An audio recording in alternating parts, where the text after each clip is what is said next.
काय होतं, आपल्या बुद्धीचा विकास होतो, आपली तर्कशक्ती वाढते, वेगवेगळ्या पद्धतीने विचार करण्याची क्षमता वाढते. ह्याच्यासाठी हे आपल्या मानसिक क्षमता चाचणी शिकणं अतिशय महत्वाचं आहे. मग ह्याच्यामध्ये एकूण प्रकरण किती आहेत आपल्याला 10. तर मग आपण पहिल्या प्रकरणापासून 10व्या प्रकरणापर्यंत उगी थोडक्यात चर्चा करू. धड्यांची तोंड ओळख करून घेऊ. तर ह्याच्यामध्ये जर बघितलं आता आपल्याला त्याच्यामध्ये प्रश्नांची संख्या कळाली. मानसिक क्षमता चाचणीमध्ये बघितलं तर आपल्याला येणार आहेत किती 40 प्रश्न. आणि 40 प्रश्नासाठी आपल्याला शिकायचे किती 10 धडे. तर म्हणजे एका धड्यावर आपल्याला 4 प्रश्न येणार आहेत. एका धड्यावर 4 प्रश्न.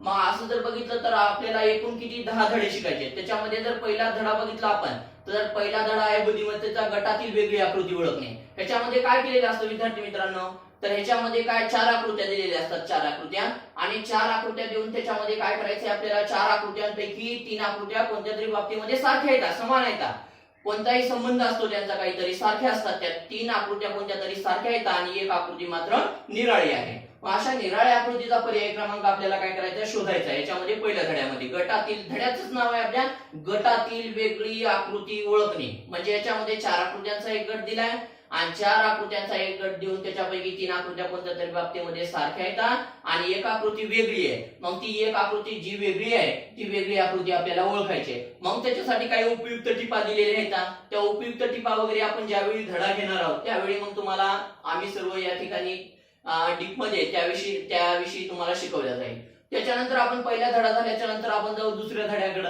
दुसरा धडा म्हणजे हुबेहूब आकृती शोधायची आपल्याला.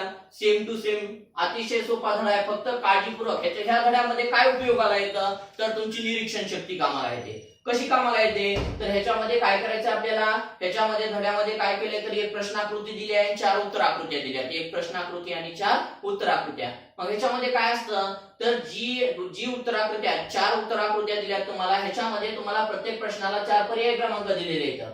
तर जो पर्याय क्रमांक हुबेहूब प्रश्नाकृतीशी जुळतो तो पर्याय क्रमांक आपल्याला काय करायचा या ठिकाणी निवडायचा आहे. 4 पर्याय दिले. 4 पर्याय क्रमांकापैकी जो पर्याय क्रमांक हुबेहूब प्रश्नाकृतीशी जुळणार आहे असा पर्याय क्रमांक आपल्याला त्या ठिकाणी शोधायचा आहे. मग थोडक्यात मग आपण सेम टू सेम आकृती शोधणे, सेम टू सेम डायग्राम बघायचे तुम्हाला आणि प्रश्नाकृती सारखीच आकृती पर्याय क्रमांक 1 मध्ये आहे का 2 मध्ये आहे का 3 मध्ये आहे का 4 मध्ये आहे हे तुम्हाला काळजीपूर्वक त्याचं निरीक्षण करायचंय आणि त्याचं उत्तर नोंदवायचंय. त्याच्यानंतर आपण तिसऱ्या धड्याकडे जाऊ. आता तिसऱ्या धड्यामध्ये काय चौरस आकृती पूर्ण करणे. मग ह्याच्यामध्ये काय केलेलं असतं तर एक चौरस दिलेला असतो. बघा आता हा जो तिसरा धडा आहे तर तिसऱ्या धड्यामध्ये काय केलंय, तिसऱ्या धड्याचं जर बघितलं आपण तर तिसरा धडा आहे हे आपला काय चौरस आकृती पूर्ण करणे. मग ह्याच्यामध्ये काय केलेला असतो एक चौरस दिलेला असतो आणि एक चौरस दिल्याच्या नंतर हा जो चौरस आहे ह्या चौरसाचे 4 भाग केले जातात. चौरसाचे किती भाग केले जातात 4 आणि या चौरसाचे 4 भाग करून याला नंबर असतात 1 2 3 4 अशा पद्धतीने एक चौरसाचे 4 भाग केले आणि ह्या चौरसाच्या 4 भागांपैकी तुम्हाला कोणत्याही 3 भागांमध्ये आकृत्या दिलेल्या असतात. 1 2 3 भागामध्ये कोणत्याही किंवा 1 2 3 भागामध्ये त्याच्यापैकी 3 भागात कोणत्याही आकृत्या. आता एक चौरस बघितला आपण त्याचे 4 भाग केले. आपण तिसरा धडा बघतोय चौरस आकृती पूर्ण करणे.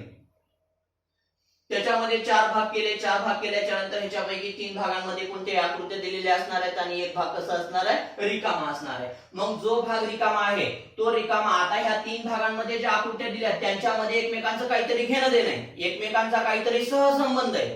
मग काय सहसंबंध आहे याचा हे सुरुवातीला तुम्हाला सहसंबंध लक्षात घ्यायचा आहे आणि जो रिकामा भाग आहे तो आपल्याला पूर्ण करायचा आहे. मग पर्याय क्रमांक 1 2 3 4 चं निरीक्षण करायचं आहे. ह्या पहिल्या सूर्यांचा संबंध लक्षात घेऊन पर्याय क्रमांक 1 2 3 4 चं निरीक्षण करायचं आहे आणि त्याच्यावरून आपल्याला याचं उत्तर ठरवायचं आहे. हा आहे तिसरा धडा चौरस आकृती पूर्ण करणे. त्याच्यानंतर पुढे चौथ्या धड्याकडे जायचंय आपल्याला. चौथा धडा जर बघितला तर चौथ्या धड्याचं नाव आहे आपल्याला आकृत्यांचा क्रम पूर्ण करणे. त्याच्यामध्ये काय केलंय तर आकृत्या दिलेल्या आहेत. मग आकृत्या कशा दिल्या तर चौथा धडा बघतोय आपण आकृत्यांचा क्रम पूर्ण करणे. मग ह्याच्यामध्ये काय केलेलं आहे तर ह्याच्यामध्ये आकृत्यांची मालिका दिलेली आहे. मालिका मग काय असते आकृत्यांची मालिका म्हणजे ह्याच्यामध्ये एक काय असतो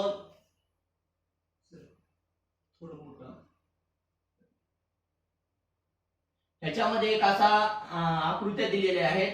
ह्याच्यामध्ये किती भाग असतात? 4 भाग केले, 4 पर्याय क्रमांक दिलेले असतात तुम्हाला आणि 4 पर्याय क्रमांक देऊन पुढे काय केले बघा. इथे तुम्हाला समजा आता आपण उदाहरण घेऊ, एक त्रिकोण दिलेला आहे, त्याच्यानंतर पुढे काय झालं, पुढच्या मध्ये 2 त्रिकोण दिले एकमेकात.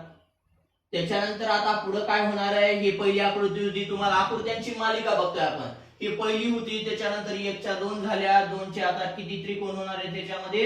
3. आणि त्याच्यानंतर पुढच्या भागांमध्ये जर तुम्ही बघितलं तर इथं तुम्हाला प्रश्नचिन्ह असतं. पर्याय क्रमांक 1 आहे, पर्याय क्रमांक 2 आहे, पर्याय क्रमांक 3 आणि पर्याय क्रमांक 4. चौथा धडा बघतोय आपण, आकृत्यांची मालिका पूर्ण करणे किंवा आकृत्यांचा क्रम पूर्ण करणे. ह्याच्यामध्ये मग काय केलंय तर आपल्याला जर बघितलं तर इथे 1 त्रिकोण होता, 2 झाले, 3 झाले, असं पुढे आपल्याला तर्कशक्ती लावायची आणि पर्याय क्रमांक ह्याच्यामध्ये आपल्याला काही ना काही वेगवेगळ्या प्रकारच्या आकृत्या दिलेल्या आहेत. इथं कुठं 5 त्रिकोण दिले असतील, कुठं 4 त्रिकोण दिले असतील, असे वेगवेगळे पर्याय क्रमांक दिलेत आपल्याला. मग असे वेगवेगळे पर्याय क्रमांक दिल्याच्या नंतर आपल्याला काय करायचंय, ह्याच्यामध्ये पर्याय क्रमांक आता इथं पूर्ण करणारा कोणता आहे तो आपल्याला शोधायचा आहे आणि त्याच्यानंतर त्याचं काय उत्तर आपल्याला लिहायचं आहे. अशा पद्धतीने आपल्याला याची तयारी करायची आहे. त्याच्यानंतर जर आपण 5व्या धड्याकडे गेलो तर पाचवा धडा जर बघितला तर सहसंबंध. मग सहसंबंध काय असतो तर आता आपण जशी आकृत्यांची मालिका तयार केली तसंच आता या ठिकाणी काय केलंय, सहसंबंध शोधायचा आहे आपल्याला. सहसंबंधामध्ये काय असतो, समसंबंध शोधणे असं सुद्धा म्हणतात किंवा सहसंबंध शोधणे. ह्याच्यामध्ये काय केलेलं असतं तर ह्याच्यामध्ये आपल्याला शोधायचंय की काय, ह्याच्यामध्ये ह्या 2 आकृत्या तुम्हाला दिलेल्या असतात, हे आणि ह्या 2 आकृत्या दिल्याच्या नंतर ह्या दोघांचं काय एकमेकांचं घेणं देणे बघायचं. ह्याच्यामध्ये या दोघांमध्ये कोणता संबंध आहे. मग काय असू शकतात संबंध तर एखादी तुम्हाला इथं आकृती दिली आणि ह्या आकृतीचं पाण्यातलं प्रतिबिंब इथं आहे. आता समजा आपण 1 घेऊ, इथं 1 घेतल्याच्या नंतर आपण जर 1 घेतलं आणि ह्याच्यामध्ये काय केलंय समजा तर इथं तुम्हाला ह्या आकृतीचं काय केलेलं आहे, पाण्यातलं प्रतिबिंब दिलं. मग पाण्यामध्ये काय होतं, खालची आकृतीवर, वरची आकृती खाली, डावीकडचं डावीकडे तर उजवीकडचं उजवीकडे. मग ह्याच्यामध्ये काय केलं, एका पहिल्या आकृतीचं दुसऱ्या आकृतीमध्ये काय जल प्रतिबिंब आहे किंवा पाण्यातलं प्रतिबिंब दिले. तर मग काय व्हायला पाहिजे, तिसरी आकृती जी तुम्हाला दिलेली आहे तर तिसरी आकृतीचं चौथ्या आकृतीमध्ये सुद्धा काय झालं पाहिजे, जल प्रतिबिंब. म्हणजे थोडक्यात 5व्या धड्यामध्ये जर आपण बघितलं तर समसंबंध. मग समसंबंध काय, ह्या दोघांचा जसा संबंध असेल तसा संबंध ह्या दोघांचा लावायचा आपल्याला. मग ह्याच्यामध्ये काय काय असू शकतं, आरशातल्या प्रतिमा असू शकतात, पाण्यातलं प्रतिबिंब असू शकतं, आकृती 90 अंशामध्ये फिरू शकते, आकृती 180 अंशामध्ये फिरू शकते. अशा पद्धतीने काय वेगवेगळं कोणता ना कोणता संबंध आपल्याला दिलेला असतो आणि तो संबंध आपल्याला लक्षात घ्यायचा आहे आणि ह्या दोघांमधला जो संबंध असेल तो संबंध लक्षात घेऊन पुढच्या दोघांमधला संबंध आपल्याला पूर्ण करायचा आहे. अशा पद्धतीने आपला 5वा धडा आहे. मित्रांनो 5व्या धड्यापर्यंत, त्याच्यानंतर आता आपण 3रा धडा बघितला तर 3ऱ्या धड्यामध्ये काय करायचं आपल्याला, 3ऱ्या धड्यामध्ये आपण काय केलं, चौरस आकृती पूर्ण केली. त्याच्यानंतर आपण 4थ्या धड्याकडे आलो, 4थ्या धड्यामध्ये आकृत्यांचा क्रम पूर्ण केला. त्याच्यानंतर 5वा धडा आता बघितला आपण, 5व्या धड्यामध्ये बघितले काय, सहसंबंध किंवा समसंबंध. इथपर्यंत आपण आलो. आता 6वा धडा बघायचा आपल्याला. तर 6व्या धड्यामध्ये काय केलेलं असतं विद्यार्थी मित्रांनो, तर हा जो 6वा धडा आहे तर 6व्या धड्यामध्ये आपल्याला करायचे अपूर्ण आकृती पूर्ण करणे. धड्याचं नावच आहे आपल्या अपूर्ण आकृती पूर्ण करणे. हा कितवा धडा आहे आपला, 6वा. मग कशी असते अपूर्ण आकृती आणि कशी आपल्याला पूर्ण करायची आहे तर ह्याच्यामध्ये काय केलेले बघा, सुरुवातीला ह्याच्यामध्ये आपल्याला आकृती दिलेली असते. मग कोणती आकृती दिलेली असते, एक चौरस असतो, त्रिकोण असतो, वर्तुळ असतो, पंचकोन असतो. ह्याच्यापैकी कोणतीही आकृती दिलेली असते आणि ती दिलेली आकृती कशी आहे, अर्धवट असते, अर्धी. आणि अर्धी आकृती दिल्याच्या नंतर ती आकृती आपल्याला काय करायचंय, पर्याय क्रमांक 1 जुळतो का, 2 जुळतो का, 3 जुळतो का, 4 जुळतो का, ते आपल्याला त्या पर्याय क्रमांकाचं काळजीपूर्वक निरीक्षण करायचंय. आणि काळजीपूर्वक निरीक्षण केल्याच्या नंतर आपल्याला काय करायचं, कोणता तुकडा बसतो. मग ह्याच्यामध्ये जे पर्याय क्रमांक 1 2 3 4 दिलेले जे पर्याय क्रमांक आहेत त्याच्यामध्ये आपण कसंही फिरून बसू शकतो. आपली अट फक्त एकच आहे. तर त्याच्यामध्ये काय करायचं आपल्याला, आकृती म्हणजे जे पर्याय क्रमांक आहेत ते पर्याय क्रमांकामधले जे तुकडे आहेत ते तुकडे फिरून आपल्याला ती आकृती त्रिकोण असेल, चौकोन असेल, पंचकोन असेल, वर्तुळ असेल तो बरोबर आपल्याला काय करायचा त्या ठिकाणी बसवायचा आहे. हे आपला कितवा धडा होता, 6वा. त्याच्यानंतर मित्रांनो आपल्याला बघायचं 7वा धडा. 7व्या धड्यामध्ये काय, आकृतीचे प्रतिबिंब शोधणे. आता आकृतीचं प्रतिबिंब काय असतं तर आता 7व्या धड्यामध्ये जर बघितलं तर 7व्या धड्याचं नाव आकृतीचे प्रतिबिंब शोधणे. आता काय करायचं या 7व्या धड्यामध्ये, तर विद्यार्थी मित्रांनो त्याच्यामध्ये काय केले आपल्याला, तर आकृत्या दिल्या. कोणत्या आकृत्या दिलेल्या आहेत, ज्या काही प्रश्न आकृती आहेत आणि 4 पर्याय क्रमांक आहेत. प्रत्येक धड्यामध्ये आपल्याला असंच आहे, प्रश्न आकृती आहे, 4 पर्याय क्रमांक आहेत. जो पर्याय क्रमांक आपल्याला वाटतो जे आपलं योग्य उत्तर असेल ते योग्य उत्तर आपल्याला निवडायचे ह्या 4 पर्याय क्रमांकापैकी. मग जर आपण तसं बघितलं तर आता जे 7वा धडा बघतोय आपण आकृतीचे प्रतिबिंब शोधणे. मग प्रतिबिंब काय असतं हे माहित पाहिजे आपल्याला. तर प्रतिबिंब म्हणजे काय असतं बघा, याच्यामध्ये 2 प्रकारचं प्रतिबिंब आहे. कोणतं कोणतं आहे, एक जल प्रतिबिंब आणि दुसरे आहे आरशातलं प्रतिबिंब. मग ह्याच्यामध्ये काय, सुरुवातीला आपण आता आरशातल्या प्रतिबिंबाबद्दल बघू. तर आरसा म्हणजे काय असतो बघा, तर आरशामध्ये काय केलेलं असतं, तर आरसा जो असतो, आकृती आपल्याला एक प्रश्न आकृती दिलेली आहे आणि प्रश्न आकृती देऊन थोडक्यामध्ये आता आपण बघू की तुम्हाला प्रश्न आकृती दिली आहे आणि ही प्रश्न आकृती दिल्याच्या नंतर बाजूला हे साइन आहे आरशाचं, हे चिन्ह कशाचं आहे, आरसा. 7वा धडा बघतोय आपण, ही आकृती दिली आणि त्याच्यानंतर काय केलंय आपल्याला, आरसा दिलाय आणि त्याच्यानंतर तुम्हाला काय केले, तर ही अशी आकृती देऊन पर्याय क्रमांक 1 2 3 4 असे पर्याय क्रमांक वेगवेगळे दिलेले आहेत. मग असे वेगवेगळे पर्याय क्रमांक दिल्याच्या नंतर ह्या आता ही जी मुख्य तुमची प्रश्न आकृती आहे, त्या मुख्य प्रश्न आकृतीला तुम्हाला काय करायचंय, आरशातलं प्रतिबिंब शोधताय तुम्ही. तर मग ज्यावेळी आरशामधलं प्रतिबिंब शोधताय त्यावेळी काय होतं, तर आरशामध्ये काय होतं, आकृतीची उजवी बाजू जी आहे ती डावीकडे जाते आणि डावी बाजू जी आहे ती उजवीकडे येते. खालची आणि वरची बाजू बदलत नाही, तर खालची बाजू खालीच राहते तर वरची बाजू वरच राहते. असं आरशामध्ये, पुन्हा एकदा एक आरशामध्ये काय होतंय, आरशामध्ये आकृतीची उजवी बाजू जाते डावीकडे, डावी बाजू जाते उजवीकडे. खालची आणि वरची बाजू बदलत नाही, तर खालची बाजू ही खालीच राहते तर वरची बाजू ही वरच राहते. त्याच्यामध्ये काहीही बदल होत नाही. मग ह्याच्यामध्ये आता काय होणार आहे, मग आता उजवी आणि डावी बाजू पाहिजे आपल्याला. आता हे माझा उजवा हात आहे तर ही आकृतीची असते उजवी बाजू आणि हा इकडचा डावा आहे तर ही असते आकृतीची डावी बाजू. मग ह्याच्यामध्ये काय करायचं आपल्याला, तर आता ही आकृती उजवी आहे, इकडची बाजू उजवी आहे, इकडची डावी. आरशातलं शिकतोय आपण. मग आरशात काय होणार आहे बघा, आता आरशामध्ये ही आकृती आपल्याला अशी दिसेल. ही आकृती कशी दिसणार आहे, अशा पद्धतीनं बघा. हा भाग डावीकडे बघत होता तर हा भाग इकडे डावीकडे बघणारा बघा उजवीकडे बघतोय. हा सुद्धा इकडे डावीकडे बघत होता तर इथं कुठं बघतोय, उजवीकडे. हे कोणतं प्रतिबिंब आहे, आरशातलं. तुम्ही आता आपल्या दैनंदिन जीवनामधलं उदाहरण द्यायचं म्हणलं तर तुम्ही अँब्युलन्स नाव बघा, अँब्युलन्सच्या गाड्या बघितल्यात गाड्या, तर त्या अँब्युलन्सच्या गाड्यावर बघा जे नाव असतं अँब्युलन्स, ते कसं दिलेलं असतं, तर ते दिलेलं असतं आरशातलं प्रतिबिंब. ते असं सरळ आपण गाड्यावर नाव टाकतो तसं गाड्यावरचं नाव नसतं. तर कसं दिलेलं असतं अँब्युलन्सवर नाव, तर त्याचं अँब्युलन्सवर नाव दिलेलं असतं आरशातल्या प्रतिबिंबामध्ये दिलेलं असतं. आणि आरशातल्या प्रतिबिंबामध्ये का दिलेलं असतं, कारण अँब्युलन्स जर बघितलं तर त्याच्यामध्ये काय अतिशय सिरियस पेशंट असतात आणि मग ते सिरियस पेशंट असल्यामुळे त्या गाडीला तेवढा वेग सुद्धा असतो. आणि मग जर समोर एखादी गाडी असेल तर ते समोरचा जो ड्रायव्हरचा आरसा आहे तर ते अँब्युलन्स हे नाव अगोदरच त्याच्यामध्ये आरशातल्या प्रतिमेमध्ये काढलेलं असल्यामुळं जो समोरची गाडी आहे तर त्या ड्रायव्हरच्या आरशामध्ये ते नाव कसं दिसतं, आरशातल्या प्रतिमेमधलं, म्हणजे समजा ह्या आरशातल्या प्रतिमेमध्ये अशा पद्धतीने नाव असतं तर त्या गाडीवरचं नाव हे सरळ दिसतं. आणि हे असं सरळ दिसल्यामुळं काय, जो ड्रायव्हर आहे त्याच्या लक्षात येतं की मागून काय आली अँब्युलन्स. आणि त्यांनी देताना जर समजा असं नाव टाकलं असतं आणि ते जर आरशामध्ये असं नाव जर समजा त्या ड्रायव्हरला दिसलं तर तुमच्यासारखे सगळे काही 5वीला असे शिकलेले ड्रायव्हर नसतात आरशातल्या प्रतिमान पाण्यातलं प्रतिबिंब.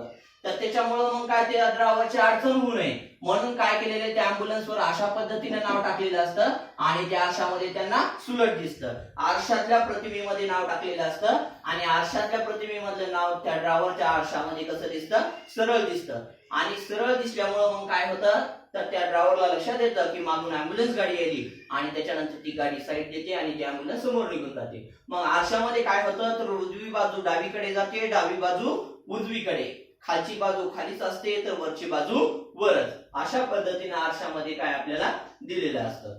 मग आता आपण आरशातल्या प्रतिमेचं बघितलं, त्याच्यानंतर ह्या धड्यामध्ये आपल्याला दुसरा भाग आहे पाण्यातलं प्रतिबिंब. मग आता बघा पाण्यामध्ये काय केलेलं असतं, हे आरशातलं बघितलं. बाजूला जर असं साइन असेल तर तो असतो आरसा आणि असं खाली जर साइन दिलेला असेल तर तो असतो पाणी. खाली असेल तर पाणी, इथं आहे हा आरसा आणि खाली जर दिला असेल तर तो काय असतो, पाणी. खालच्या बाजूला जर तुम्हाला असं साइन दिलं तर ते कशातलं प्रतिबिंब असतं, तर ते प्रतिबिंब असतं पाण्यातलं, हे बाजूचं प्रतिबिंब असतं आरशातलं. मग आता हे खाली साईन दिलंय, ह्याचा अर्थ हे काय, पाण्यामधलं. आरशामधलं आता तुम्हाला लक्षात आलं की आरशामध्ये काय होतं, उजवी बाजू, आकृतीची उजवी बाजू जाते डावीकडे, डावी बाजू जाते उजवीकडे. खालची बाजू खालीच राहते तर वरची बाजू वरच. खालच्या आणि वरच्या बाजूमध्ये आरशामध्ये बदल होत नाही. तर बदल होतो कशामध्ये, तर फक्त उजव्या आणि डाव्या बाजूमध्ये. मग बघा पाणी आणि आरसामध्ये काय एकमेकांच्या अपोजिट आहेत दोघं, पाणी आणि आरसा. तर ह्याच्यामध्ये आरशाच्या प्रतिबिंबामध्ये बदलत होत्या उजव्या आणि डाव्या बाजू. तर आता पाण्यामध्ये उजवी आणि डावी बाजू बदलत नाही तर खालची आणि वरची बाजू बदलते. पाण्यामध्ये काय होतं, खालची बाजू वर जाते तर वरची बाजू खाली. आता ह्याच जर आपल्याला पाण्यातलं प्रतिबिंब काढायचं म्हटलं तर बघा या ठिकाणी काय होतं, या अशा पद्धतीनं. आता ह्याच्यामध्ये काय झालं, आता हे आपण 3 काढलं होतं 3, तर 3 मध्ये काय केलं, ही जी वर एकदम वरची रेषा आहे तर ही एकदम वरची रेषा या ठिकाणी खाली आली. त्याच्यानंतर काय झालं, हा जो अर्धवर्तुळाकार भाग आहे तो अर्धवर्तुळाकार भाग कुठं गेलेला आहे, वर. तर ह्याच्यामध्ये बघा बाजू बदललेल्या नाहीत, फक्त काय झालंय म्हणजे उजवी बाजू आणि डावी बाजू आहेत त्याच ठिकाणी आहेत, उजवी आणि डावी बाजू बदललेली नाही. याच्यामध्ये फक्त खालची बाजू वर गेली आहे तर वरची बाजू खाली. मग असा पर्याय क्रमांक आपल्याला कोणत्या पर्याय क्रमांक 1 मध्ये सापडतो, 2 मध्ये सापडतो, 3 मध्ये सापडतो का 4 मध्ये सापडतो, ते आपल्याला त्या ठिकाणी काय करायचंय, शोधायचंय. आणि तसे 4 पर्याय क्रमांक शोधून आपल्याला काय करायचंय, जो काय आपला योग्य उत्तर असेल ते योग्य उत्तर निवडायचंय. मग ह्या 7व्या धड्यामध्ये लक्षात ठेवण्यासारखं काय, तर 7व्या धड्याचं नाव होतं काय, आकृतीचे प्रतिबिंब शोधणे. मग आकृतीचे प्रतिबिंब शोधत असताना आपण काय केलं, तर सुरुवातीला ह्याच्यामध्ये बघितलं की काय 1 2, ह्याच्यामध्ये आपल्याला 2 गोष्टी लक्षात ठेवायच्या होत्या. पहिला आपण बघितलं आरशातील प्रतिमा किंवा आरशातील प्रतिबिंब, दुसरं बघितलं आपण पाण्यातलं प्रतिबिंब. मग आरसा आणि पाणी एकमेकांच्या अपोजिट आहेत. आरसा बघितलं तर उजवी बाजू आरशामध्ये डावीकडे दिसते, डावी बाजू उजवीकडे. खालच्या आणि वरच्या बाजूमध्ये काही बदल होत नाही. त्याच्यानंतर आपण जर पाण्याचा विचार केला तर पाण्यामध्ये काय झालं, पाण्याच्या प्रतिबिंबामध्ये जर बघितलं तर काय, खालची बाजू वर गेली, वरची बाजू खाली, डावी आणि उजवी बाजू बदलत नाही. ह्याच्यामध्ये कन्फ्युज होण्यासारखं काही नाही. बघा आरसा आणि पाणी हे एकमेकांच्या काय आहेत, अपोजिट. ज्या बाजू आरशात बदलतात त्या पाण्यात बदलत नाही, ज्या बाजू पाण्यात बदलतात त्या आरशात बदलत नाही. अशा पद्धतीने या 7व्या धड्याची आपल्याला तयारी. उगा आपण फक्त तुम्ही ऐका, लक्ष द्या. उगा आपल्याला ह्याचं एक बुद्धीमध्येचं इंट्रोडक्शन करून घ्यायचंय, काय काय आहे. पुढे पिरियड घेणार तुम्ही काय सर, मी आणखी पुढे पिरियड घेऊ शकता का, बस झाले. बरं बाकीच नंतर घेऊ. आता थोडंफार सांगू शकता, किती मिनिट राहिले, 2-3 मिनिट. बर विद्यार्थी मित्रांनो, आता बघा आपण 7व्या धड्यापर्यंत आलो आणि 7व्या धड्यापर्यंत येऊन आपले 3 मिनिटं राहिलेत. आणखी 3 मिनिटांमध्ये आपल्याला 3 धडे पूर्ण करायचे. बघू तर थोडी तोंड ओळख करू. तर आता 7व्या धड्यापर्यंत आलो तर काय, आणखी 3 धड्याची ओळख करून घ्यायची आपल्याला. तर त्याच्यामध्ये आता 7 धडे झाल्याच्या नंतर 8वा धडा बघा. 8व्या धड्यामध्ये काय, तर 8व्या धड्यामध्ये काय, दुमडून कापलेल्या कागदाची घडी उलगडणे. ह्याच्यामध्ये काय केलेलं असतं, तर ह्याच्यामध्ये आपल्याला एक कागद दिलाय, कागद, आणि एक कागद देऊन काय केलंय, कागदाला काय केलं, काही ठिकाणी काय पंच केलं जातं किंवा कागदाला एकतर काय केलं जातं, काही ठिकाणी कापल्या जातो. बघा कसं, घडी केल्याच्या नंतर. मग घडी केल्याच्या नंतर तो कुठं छिद्र पाडलंय, कुठं कापलंय ते आपल्याला अगोदर बघायचंय. आणि तो कागद पुन्हा उघडल्याच्या नंतर कसा दिसेल हे आपल्याला काय करायचंय, 8व्या धड्यामध्ये शिकायचंय. 8व्या धड्याचं नाव आहे दुमडून कापलेल्या कागदाची घडी उलगडणे. त्याच्यानंतर आपण 9व्या धड्याकडे जाऊ. 9व्या धड्यामध्ये जर बघितलं तर विद्यार्थी मित्रांनो काय केलेले, आपल्याला तुकडे दिलेले, तुकडे, आणि ते दिलेले तुकडे, धड्याचं नावच आहे तुकडे जोडून बनणारे आकृती तयार करणे. ह्याच्यामध्ये काय केलंय, प्रश्नाकृतीमध्ये तुम्हाला वेगवेगळे तुकडे दिलेत आणि ते वेगवेगळे तुकडे एकमेकांना जोडायचे आणि त्याच्यापासून आकृती तयार करायची. जे लहानपणी खेळणं वगैरे जोडून आपण काय करतो, एक पूर्ण खेळणी तयार करतो, तशा पद्धतीने आपल्याला या ठिकाणी काय केलेले आहेत, आकृत्या दिलेल्या आहेत. म्हणजे आकृतीचे तुकडे दिले, त्याच्यापासून आपल्याला पूर्णपणे काय करायचे, आकृती तयार करायची. त्याच्यानंतर जर बघितलं तर पुढचा धडा आहे आपला शेवटचा आणि तो म्हणजे 10वा. तर त्याच्यामध्ये काय करायचंय, लपलेली प्रश्नाकृती शोधायची आपल्याला. त्याच्यामध्ये काय करायचंय, लपलेली प्रश्नाकृती शोधायची आहे. मग लपलेल्या प्रश्नाकृतीमध्ये काय असतं, तर ह्याच्यामध्ये प्रश्नाकृती दिली, 4 पर्याय क्रमांक दिलेत. जी प्रश्नाकृती आहे कोणत्या उत्तराकृत्यामध्ये लपलेली आहे ती आपल्याला शोधायची. प्रश्नाकृती जशी आहे तसे पर्याय क्रमांक 1 2 3 4 मध्ये कोणत्या आकृतीमध्ये ती आकृती लपलेली आहे ते आपल्याला काय करायचंय, शोधून काढायचंय. अशा पद्धतीने ही जी बुद्धिमत्ता आहे, थोडक्यात आपण ह्याची 10 धड्याची थोडक्यामध्ये ओळख करून घेतलेली आहे.